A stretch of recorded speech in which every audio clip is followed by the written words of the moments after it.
नमस्कार दोस्तों, स्वागत है आपका मेरे YouTube चैनल घोस्ट वर्ड डर का दायरा बढ़ाओ में।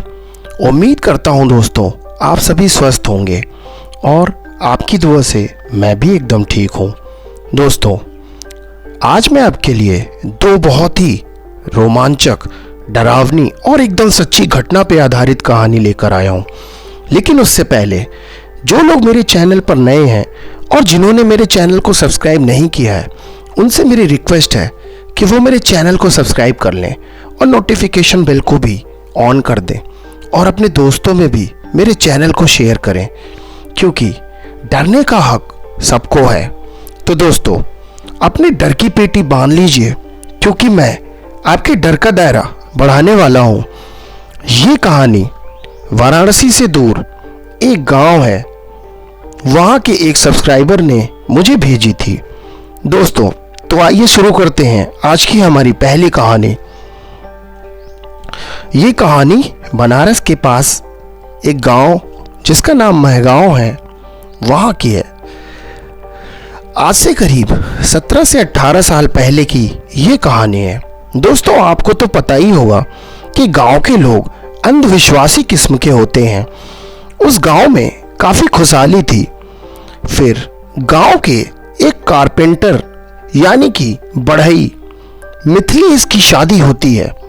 मिथिलेश की शादी रूपा से होती है। रूपा बहुत ही सुशील और खूबसूरत लड़की है। जैसे ही रूपा उस गांव में शादी के बाद आती है, एक विचित्र घटना ने जन्म ले लिया होता है। आपकी जानकारी के लिए बता दूं कि रूपा को मिर्गी के दौरे कभी कभी आते थे। तो हुआ यूं था कि मिथिलेश की शादी के बाद जब रूपा गांव आई, उसके कुछ दिन बाद गांव के बच्चे धीरे धीरे एक के बाद एक गायब होने लगे। इस बात का पता नहीं चल पाता कि बच्चे कहां गायब हो रहे हैं। फिर क्या था, अंधविश्वासी गांव वालों ने इस सब घटना का जिम्मेदार रूपा को बताया। सारे गांव वाले यही कह रहे थे कि जब तक वो उस गांव में नहीं आई थी तब तक सब कुछ सही था, लेकिन जैसे ही वो आती है बच्चों को चुराकर मारने लगी। ये पक्का कोई डायन या चुड़ैल है। उसकी मिर्गी के दौरों को भी उन्होंने यही बताया कि उसके अंदर चुड़ैल आ जाती है, तभी वो बेहोश हो जाती है। फिर सारे गांव वालों ने पंचायत बुलाई, सरपंच के सामने मुद्दे को पेश किया। सरपंचों ने इसका एक ही नतीजा निकाला कि ना रहेगा बांस और ना बजेगी बांसुरी। मतलब रूपा एक डायन है जो बच्चों को अगवा करके मार देती है।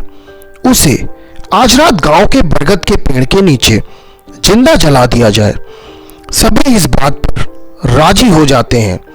मिथिलेश गिड़गिड़ाता रहा, ये सब गलत है, उसके साथ अन्याय हो रहा है, लेकिन किसी ने उसकी एक न सुनी। वो पुलिस के पास भी जाता है, लेकिन पुलिस भी उसकी कोई मदद नहीं करती। फिर रात में करीब 10 बजे सभी गांव वाले मिथिलेश के घर पहुंचते हैं और उसकी बीवी रूपा को बालों से घसीटकर उस बरगद के पेड़ के पास ले जाते हैं। उसके बाद उसे उस पेड़ से बांधकर जला देते हैं। मिथिलेश ने बहुत मिन्नतें की, लेकिन कोई भी उसकी बात सुनने वाला नहीं था। उस समय रूपा 3 महीने पेट से थी।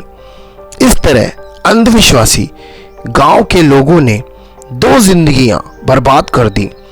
कहते हैं इस घटना के बाद गांव वालों पे जैसे एक बहुत बड़ी मुसीबत आ गई। कहते हैं जब कोई तड़प कर मरता है तो उसकी रूह कभी मुक्त नहीं हो पाती और उसी जगह पर भटकती रहती है जहां उसकी जान जाती है। बस उस दिन के बाद गांव में मौत का तांडव शुरू हो जाता है। शाम को 7 बजते ही सभी अपने घरों में घुस जाते हैं और दरवाजे बंद कर लेते हैं, क्योंकि गांव वाले खुद बताते हैं कि अंधेरा होने के बाद एक बहुत ही खूंखार डायन गांव में घर घर जाती है। कई गांव वालों ने तो उसे साक्षात देखा भी था।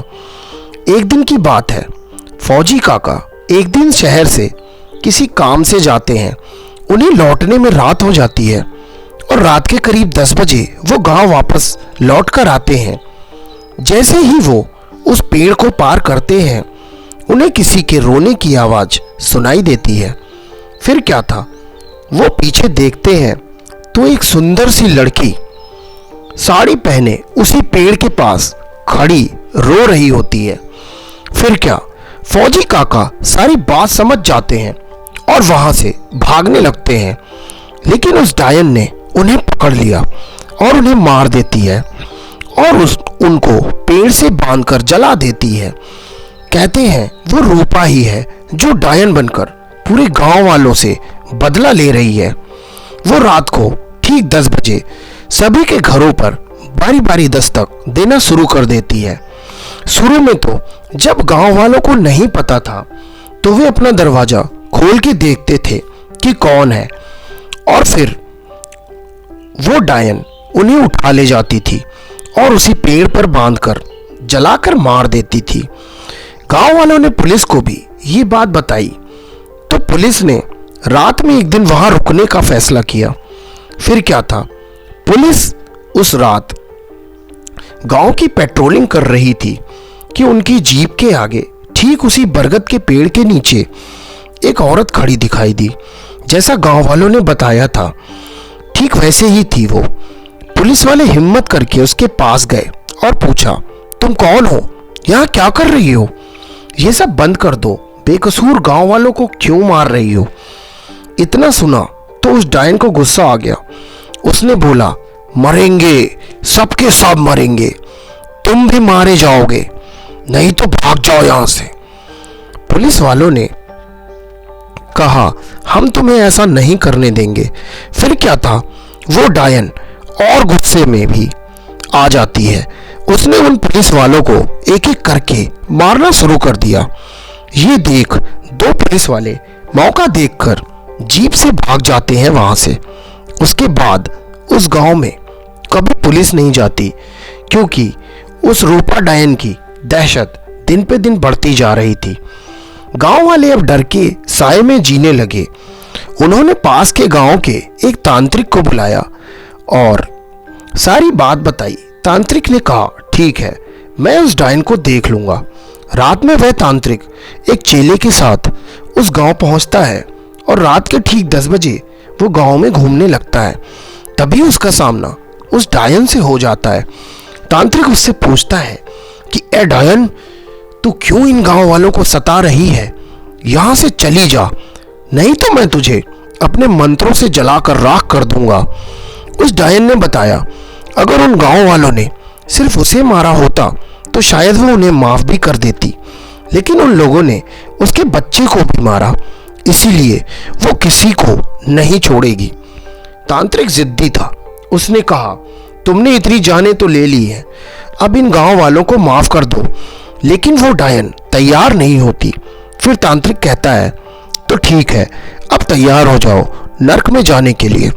जैसे ही तांत्रिक तंत्र मंत्र शुरू करता है, वो डायन गुस्सा हो जाती है और उस तांत्रिक के चेले को मार देती है। तांत्रिक समझ जाता है डायन बहुत ताकतवर है, उसकी नफरत से उसकी ताकत दिन पर दिन बढ़ रही है। उस तांत्रिक ने उस डायन को मंत्रों के द्वारा उस बरगद के पेड़ में कैद कर दिया हमेशा के लिए, लेकिन गांव वालों से कह दिया, अगर ये पेड़ गलती से भी किसी ने काटा तो वो डायन फिर से आज़ाद हो जाएगी। तब से वो गांव वाले उस बरगद की हिफाजत करते हैं। कैसी लगी दोस्तों रूपा डायन की कहानी? उम्मीद करता हूँ आपको ये कहानी बहुत पसंद आई होगी। अगर पसंद आई हो तो हमारे चैनल को सब्सक्राइब करिएगा और वीडियो में कमेंट सेक्शन में बताइएगा ज़रूर कि आपको ये कहानी कैसी लगी। उम्मीद करता हूँ अभी तक आपने अपनी डर की पेटी को बांधे रखा होगा, क्योंकि मैं आपके डर का दायरा दोबारा बढ़ाने वाला हूँ। दोस्तों, आज की हमारी दूसरी कहानी ये मेरे एक फ्रेंड की है, जो एकदम सच्ची घटना पर आधारित है। बात 2014 की है। मेरा दोस्त सुमित अपने मम्मी पापा और 2 बहनों के साथ जौनपुर शिफ्ट होता है। सुमित के पापा जौनपुर के ही रहने वाले हैं, तो उन्होंने वहीं एक घर सस्ते दामों में खरीद लिया। सभी उस नए घर में काफी खुश थे। घर बहुत सुंदर था। घर एकदम एकांत और शांत इलाके में था। घर बड़ा था, उसमें डबल स्टोर वाले हिस्से में 4 कमरे और 4 कमरे नीचे वाले हिस्से में थे। सभी लोगों ने अपने अपने कमरे चुन लिए। उसके बाद हम लोग रात का खाना खाने के बाद अपने अपने कमरों में सोने के लिए चले जाते हैं। सब सो जाते हैं। रात के करीब 11 बजे किसी बच्चे के हंसने की आवाज़ आती है। ये सुनकर मैं उठता हूँ और जाकर देखता हूँ तो वहाँ पर कोई भी नहीं होता। फिर मैं वापस सोने के लिए अपने कमरे की तरफ जाने लगता हूँ तो नीचे डाइनिंग टेबल के पास से किसी के बोलने की आवाज़ आती है। मैं नीचे जाकर देखता हूँ तो काफ़ी अंधेरा रहता है। किचन की लाइट ऑन रहती है तो उसके उजाले में देखने की कोशिश करता हूँ तो डाइनिंग टेबल की चेयर पर कोई बैठा दिखाई देता है। मैंने ध्यान से देखा तो कोई औरत थी। मैंने आवाज़ दी, कौन है? कोई जवाब नहीं आया। फिर मुझे लगा शायद मम्मी है। पापा से किसी बात पर कहा सुनी हुई होगी, इसलिए मम्मी यहाँ आकर बैठी होंगी। फिर मैंने अपने मोबाइल का फ्लैशलाइट जलाया और आगे बढ़ने लगा। जैसे ही मैंने फ्लैशलाइट उस औरत के चेहरे पे जलाया तो मैं क्या देखता हूँ, वो कोई औरत नहीं, एक बहुत ही भयानक चेहरे की चुड़ैल थी। उसका चेहरा इतना भयानक था कि मैं काफ़ी डर जाता हूँ। वो चुड़ैल फ्लैशलाइट पड़ते ही गुस्से में खड़ी हो जाती है और मेरी तरफ बढ़ती है। मैं डर के मारे चीख पड़ता हूँ। मेरी चीख सुनकर मम्मी और पापा दौड़ते हुए सारी लाइट ऑन कर देते हैं और नीचे आते हैं और फिर मुझसे पूछते हैं क्या हुआ, और तब तक वो चुड़ैल वहाँ से जा चुकी होती है। मैंने बताया, सारी बातें उन्हें बताई तो पापा कहते हैं हो सकता है ये तुम्हारा वहम हो या तुमने कोई डरावना सपना देखा हो। फिर पापा मुझे मेरे कमरे तक छोड़ने जाते हैं और कहते हैं जाकर सो जाओ। फिर मुझे तो डर के मारे नींद नहीं आती। अगले दिन यही वाकया मेरी माँ के साथ हुआ। रात में वो पानी पीने के लिए उठती हैं और उन्हें वही चुड़ैल दिखाई देती है। वो भी डर के मारे चीखती हैं। उसके बाद पापा और मैं जब जाते हैं नीचे तो उन्होंने भी वही चीज़ बताई कि उन्होंने एक बहुत ही भयानक औरत को देखा था। उसके बाद पापा समझ जाते हैं सारा माजरा और उस प्रॉपर्टी डीलर को बुलवाते हैं अगले दिन, जिसने हमें ये मकान सस्ते दामों में बेचा था।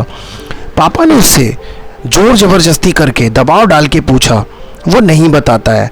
उसके बाद जब उन्होंने उसे पुलिस की धमकी दी और कहा कि जो भी है सच सच बताओ, तो उसने डर के मारे हमें सब कुछ बताया।